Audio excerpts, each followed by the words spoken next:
जय हिंद प्रिय विद्यार्थी, स्वागत है आपका आपके अपने यूट्यूब चैनल आरएस क्लासेस में। आज हम समझेंगे सूर्यकांत त्रिपाठी निराला जी के द्वारा रचित दो कविताओं को। पहली कविता उत्साह, जिसमें कवि ने बादलों के गर्जन को एक कवि की वाणी माना है। वह कवि जिसके हृदय में क्रांति का बीज छुपा हुआ है और जो अपनी गर्जना के माध्यम से, अपनी रचनाओं के माध्यम से समाज में एक नई चेतना, नव जागरण लाने का प्रयास करता है।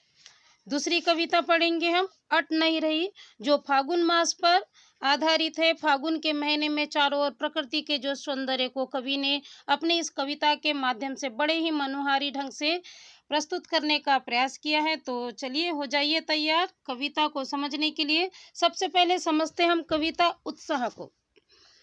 बादल गरजो घेर घेर घोर गगन, धारा धरो, ललित ललित काले घुंघराले, बाल कल्पना कैसे पाले, विद्युत छवि उर में कवि नवजीवन वाले, वज्र छिपा नूतन कविता, भर दो बादल गरजो, विकल विकल उन्मन थे उन्मन, विश्व के निधाद के सकल जन, आए अज्ञात दिशा से अनंत के घन, तप्त धरा जल से फिर शीतल कर दो बादल गरजो। ठीक है, हमने कविता को पढ़ लिया है। चलिए इसके जो कठिन शब्द है उसके अर्थ देख लेते हैं हम। धाराधर का मतलब होता है बादल, है ना। इसके साथ साथ उन्मन का मतलब होता है कहीं भी या कहीं मन न टिकने की स्थिति, अनमनापन या उदास। निधाद का मतलब होता है गर्मी। वज्र का मतलब होता है कठोर। ठीक है, तो चलिए हम अर्थ समझते हैं। बादल गरजो घेर घेर घोर गगन, धारा धरो। कवि कहते हैं कि बादल तुम क्या करो, गरज गरज के बरस जाओ।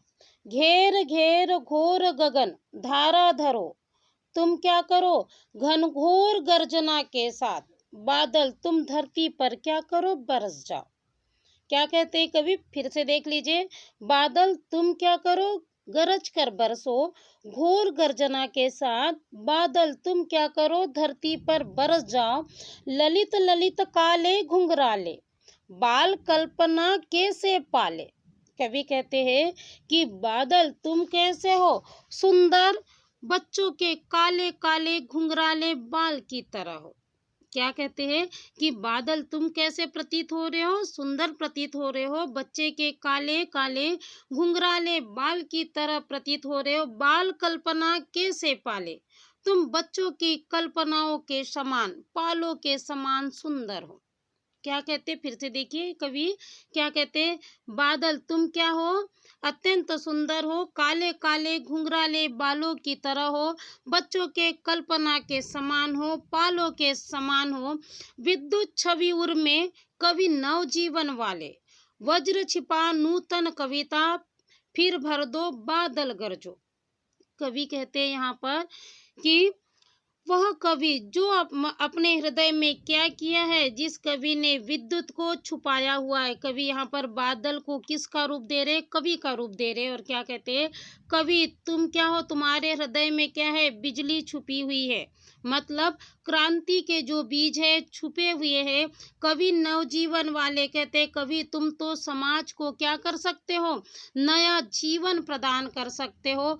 वज्र छिपा नूतन कविता, फिर भर दो बादल गरजो। कहते तुम्हारे हृदय में कठोरता है, तुम्हारी कविता क्या कर सकती है, समाज को एक नया रूप दे सकती है। बादल तुम क्या करो, गरज जाओ, मतलब कि कवि तुम इस संसार को एक नया रूप प्रदान करो।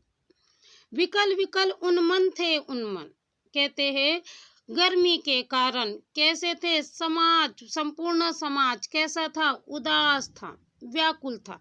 ग्रीष्म ऋतु के कारण या गर्मी के कारण संपूर्ण संसार कैसा था, उदास था। विश्व के निधाद के सकल जन, संपूर्ण संसार के लोग गर्मी के कारण क्या हो चुके हैं, व्याकुल हो चुके हैं। आए अज्ञात दिशा से अनंत, घन कहते बादल तुम किसी अनंत दिशा से, अज्ञात अनंत दिशा से आकर क्या करो, तप्त धरा जल से फिर शीतल कर दो, तपती हुई धरती को फिर से क्या करो, अपने जल से शीतल कर दो, बादल तुम गरज जाओ। फिर से देखिए इन 4 लाइनों का क्या कह रहे हैं कवि कि संसार के लोग क्या हो गए थे, गर्मी के कारण व्याकुल हो गए थे, उदास हो गए थे, विश्व के सभी लोग गर्मी से परेशान हो गए थे, तो या हो गए हैं, तो तुम क्या करो बादल, किसी अनंत दिशा से, अज्ञात दिशा से आकर तपती हुई धरती को अपने शीतल जल से क्या कर दो, शीतल कर दो, बादल तुम गरज कर क्या करो, बरस जाओ। मुझे उम्मीद है आपको इस कविता का अर्थ आसानी से समझ आ गया होगा। विशेष क्या लिखेंगे इसमें, उत्साह रस है। कवि ने बादल को किसका रूप दिया है, एक क्रांतिकारी कवि का रूप दिया है, साथ ही अनुप्रास अलंकार है और सरल भाषा वाली कविता है। चलिए अगली कविता समझते हैं। अगली कविता है उत्साह, माफ कीजिए, अट नहीं रही। चलिए इसको भी समझ लेते हैं। अट नहीं रही आभा फागुन की, तन सट नहीं रही, कहीं सांस लेते हो घर घर भर देते हो, उड़ने को नभ में तुम पर कर देते हो, आँख हटाता हूँ तो हट नहीं रही है, पत्तों से लदी डाल कहीं कहीं, कहीं हरी कहीं लाल, कहीं पड़ी है उर में मंद गंध पुष्पमाल, पाट पाट शोभा श्री पाट नहीं रही। ठीक है, आप इन पंक्तियों को सुन चुके हैं। प्रसंग लिख लीजिए। प्रस्तुत कविता में कवि ने फागुन की मादकता को प्रकट किया है। ठीक है, क्या लिखेंगे आप प्रसंग, प्रस्तुत कविता में कवि ने फागुन मास की जो मादकता है उसको क्या किया है, प्रकट किया है। चलिए थोड़े कठिन शब्द का अर्थ देख लेते हैं। अट यानी होता है समाना, प्रवेश करना। पाठ पाठ का मतलब होता है जगह जगह। ठीक है, शोभाश्री यानी होता है सौंदर्य से भरपूर। पट यानी समाना। ठीक है, पट का अर्थ क्या होता है, समाना। चलिए अर्थ समझते हैं। अट नहीं रही आभा फागुन की, तन सट नहीं रही। कवि कहते हैं कि फागुन के महीने में चारों ओर प्रकृति में इतनी अधिक सुंदरता फैली हुई है कि मेरे जो तन में यह सुंदरता समा नहीं रही है। क्या कहते हैं कि फागुन के महीने में चारों ओर प्रकृति इतनी सुंदर दिख रही है या सुंदरता फैली हुई है कि यह जो सुंदरता है प्रकृति की, यह मेरे शरीर में समा नहीं रही है। कहीं सांस लेते हो घर घर भर देते हो। कहते चारों ओर जो फूलों की सुगंध है वह क्या हो रही है, हमारे सांसों में समाई हुई है।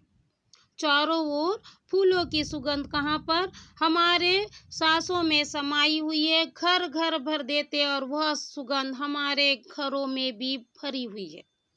फिर से एक बार देखिए, चारों ओर क्या है, फागुन मास में प्रकृति क्या हो गई है, अत्यंत सुंदर हो गई है। और यह जो प्रकृति की सुंदरता है यह मेरे शरीर में समा नहीं रही है। फूलों की चारों ओर जो सुगंध है वह क्या हो रही है, ऐसा लग रहा है उन सुगंध को मैं क्या कर रहा हूँ, अपने सांसों के माध्यम से अपने अंदर ग्रहण कर रहा हूँ। और यह जो सुगंध है यह घर, प्रत्येक घर में क्या हो गई है, भर गई है। उड़ने को नभ में तुम पर कर देते हो। कवि कहते हैं कि इस वो फागुन मास में प्रकृति की जो सुंदरता है उसने क्या किया है, हमें कल्पना रूपी पंख दिए हैं, जिससे हम क्या कर रहे हैं, आकाश में चारों ओर उड़कर प्रकृति के सौंदर्य को देख रहे हैं। क्या कहते कवि कि फागुन की इस सुंदरता ने हमारे मन में क्या किया है, कल्पना रूपी पंख दे दिए हैं, जिससे हम क्या कर रहे हैं, संपूर्ण आसमान में उड़कर प्रकृति के सौंदर्य को देख रहे हैं। आँख हटाता हूँ तो हट नहीं रही। कवि कहते हैं अब तो मेरी स्थिति ऐसी हो गई है कि प्रकृति की इस सुंदरता से मैं कितना भी चाहूं तो मेरी आंखें हट ही नहीं रही है। क्या कहते हैं कि आसमान में जब मेरी कल्पना क्या हो रही है, कल्पना के पंख से जब मैं आसमान में उड़कर नीचे प्रकृति के दृश्य को देख रहा हूँ, सुंदरता को देख रहा हूँ, तो ये सुंदरता से मेरी आंखें हट नहीं रही है। पत्तों से लदी डाल, कहीं हरी कहीं लाल, कहते हैं प्रकृति में पेड़ों पर जो पत्तियां हैं वो लद गई है, लग गई है। कहीं पेड़ों पर हरी पत्ती दिखाई देती तो कहीं लाल दिखाई देती है। कहीं पड़ी है उर्मे मंद गंध पुष्पमाल, कहते हैं पेड़ों पर लगे पुष्प ऐसे लग रहे हैं जैसे उन्होंने अपने गले में क्या कर लिया हो, सुगंधित फूलों की माला को पहन लिया हो। पेड़ों पर लगे फूल को देखकर ऐसा लगता है जैसे उनने अपने हृदय में या अपने गले में सुगंधित फूलों की माला को पहन लिया हो। पाट पाट शोभा श्री पट नहीं रही, कहते हैं प्रकृति का यह जो सौंदर्य है, या इस तरह भी कह सकते हैं कि प्रकृति क्या है, सौंदर्य से भरपूर है और उसकी यह सौंदर्यता प्रकृति में समा नहीं रही है। कहते हैं प्रकृति सौंदर्य से भरपूर है और उनकी यह जो सुंदरता है या सौंदर्य है वो प्रकृति में समा नहीं रही है। मुझे उम्मीद है आपको बिल्कुल आसानी से सरल सी कविता है, आपको अर्थ समझ आ गया होगा। विशेष क्या होगा, फागुन मास की सुंदरता का वर्णन किया गया है। घर घर में पुनरुक्ति प्रकाश अलंकार है। साथ में कवि ने फागुन मास में कवि की कल्पना का वर्णन किया है। अनुप्रास अलंकार है, सरल भाषा में लिखी गई कविता है और मुझे उम्मीद है यह जो कविता है आपको आसानी से दोनों जो कविता है समझ आ गई होगी। और यदि कविता आपको समझ आ जाती है तो इससे संबंधित प्रश्न भी आपसे आसानी से बन जाएंगे। तो चलिए मैं इसी कामना के साथ कि आपका जो भविष्य है वो उज्जवल हो और आप इस कविता को समझकर इससे संबंधित जो प्रश्नों को बड़े ही आसानी से हल कर पाए, इसी आशा के साथ धन्यवाद।